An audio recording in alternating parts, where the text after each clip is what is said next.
also got new flat pedal mountain biking shoes from Pirazumi. I don't know.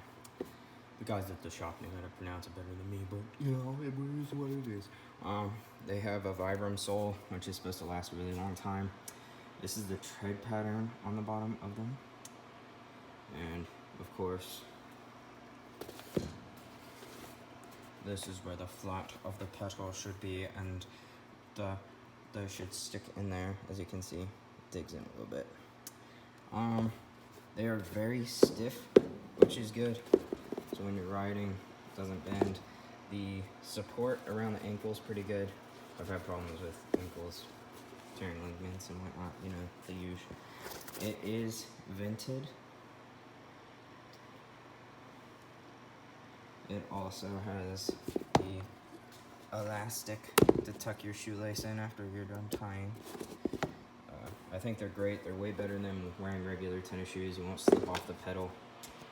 You won't get injured nearly as easily. So the shoes, they're good. I also think they look pretty good.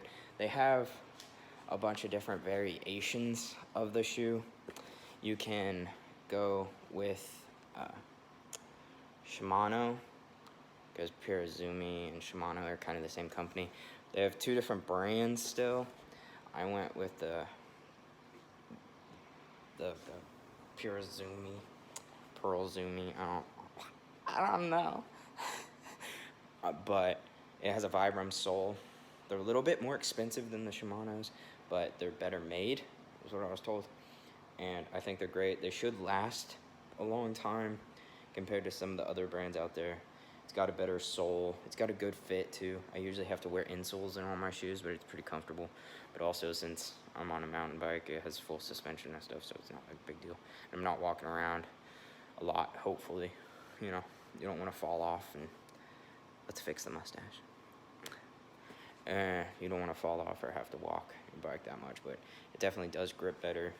And I was wearing tennis shoes and combat boots when I rode, and it did fine for me, but I was slipping off the pedals all the time, cutting up my ankles. These grip a lot better. You still do slide off of them. It's not like some magic pill where you're like, oh my gosh, I'm never gonna fall off the bike again. No, it's more like you gotta hone in, you gotta focus, you gotta lock them in, you know, and you gotta go, well, let's try it. And you go downhill and you fall off anyways, but you know, that's why we learned how to somersault, you know. So I would definitely recommend getting some mountain bike shoes. Some of them start at like 80, but I wouldn't spend past like 150.